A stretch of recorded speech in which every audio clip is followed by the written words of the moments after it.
दर्शक बंधु आज आम लॉर्ड्स ऐतिहासिक भूमि को थराई देथिबा इनिंग्स विषय कथा हेबु। हाँ आम वैभव सूर्यवंशी विस्फोरक 2 शतक विषय कहूचु जहाँ इंग्लैंड बोलर मानक पड़िया असहाय कर एवं क्रिकेट इतिहास रे एक नूतन अध्याय जोड़ीला। तेणु काल विलंब न करी आसंतु झड़पूर्ण इनिंग्स कहानी रे बुड़ीजिबा। बंधुगण भारत टॉस जीति प्रथमे बैटिंग करने को निष्पत्ति नहीं। अधिनायक रोहित शर्मा और शुभमन गिल इनिंग्स आरंभ करते। रोहित 45 रन एक ज्वलंत इनिंग्स खेली जो ट्रेडमार्क कवर ड्राइव और लफ्टेड शॉट अंतर्भुक्त रही।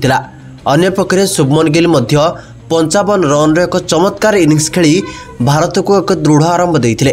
किंतु प्रकृत झड़ सेतेबेले आसला जितेबेले यह उभय बैट्समैन आउट हो गले और वैभव सूर्यवंशी पड़िया को आसते। बंधुगण वैभव सूर्यवंशी क्रीज रे पाद देवा मात्रे लॉर्ड्स ग्राउंड रे निया लागिगला परि लागिला। इंग्लैंड द्रुत बुलर मार्क वुड एवं रॉस आटकिंसन प्रथमे राइट बोलिंग करने को चेष्टा करथिले किंतु वैभव सेमानकर प्रत्येक योजना को नष्ट कर देइथिले। वैभव मार्क वुड को एक शॉर्ट बॉल को सीमा पार करी मिड विकेट आड़ को एक चमत्कार पुल शॉट खेली। परवर्ती ओभर रे से आदिल रशीद को गुगली को एक लफ्टेड कवर ड्राइव सहित 4 रन पाई पठाइले। पड़िया वैभव को आत्मविश्वास देखा योग्य थिला। तेबे शुभमन गिल आउट होगा परे विराट कोहली सहित वैभव इनिंग्स दायित्व नहीं। उभय तृतीय विकेट पाई 120 रु अधिक रन एक चमत्कार भागीदारी करथिले। ए समय रे वैभव जॉस टंग को बॉल उपर एक लफ्टेड कवर ड्राइव मारिथिले जहाँ सीधा सड़क छक्का जाइथिला। बंधुगण लॉर्ड्स रे बसथिबा प्रत्येक दर्शक से शॉट देखि आश्चर्य होइगले। तेबे ड्रिंक्स ब्रेक पर वैभव सूर्यवंशी आहुरी आक्रमणात्मक मनोभाव ग्रहण करथिले। से जेमी ओवरटन को ओवरपिच बॉल को मिड ऑन ऊपर एक लफ्टेड शॉट सहित छक्का पाई पठाइले। तापरे गस आटकिंसन को बॉल उपर लफ्टेड शॉट मारी वैभव तांकर प्रथम ओडीआई शतक पूरण कले। लॉर्ड्स रे प्रबल करताली होइथिला किंतु बंधुगण वैभव एठारे अटकी नथिले।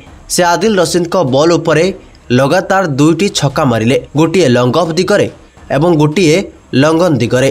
से मार्क वुड को बॉल को एक लफ्टेड कवर ड्राइव सहित चौका पाई मध्य पठाइथिले। वैभव तक इनिंग्स को आहुरी त्वरान्वित कले। से साकिब महमूद को बॉल उपरे लगातार 3टी छक्का मारी 150 रन पूर्ण कले एवं तापरे बंधुगण ऐतिहासिक मुहूर्त आसिला।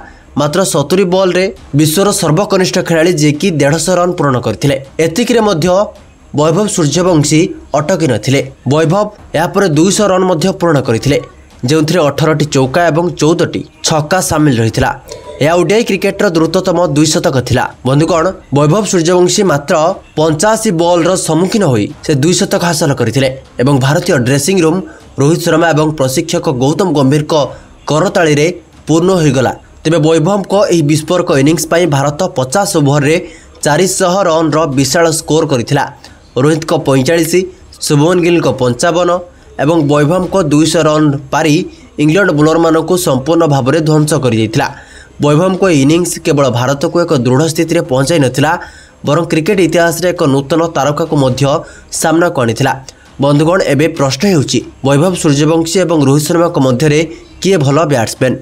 वैभव को इनिंग्स निश्चित भाव में ऐतिहासिक थिला किंतु रोहित को अभिज्ञता और स्थिरता मध्य अतुलनीय थिला। आपण कौन भावुंट तले थिबा कमेंट बॉक्स रे कमेंट दे जणांतु। ते बंधुगण वैभव सूर्यवंशी झड़पूर्ण इनिंग्स को आपण 10 रु केते नंबर देबे कमेंट करी जणांतु। एवं जदि आपण माने इंग्लैंड इनिंग्स एवं मैच रो फलाफल विषय रे जानिबा पई चाहुछंती गोटे कमेंट करी जणांतु। एहा ऊपर मध्य आमे गोटे नूतन वीडियो बनाइबु।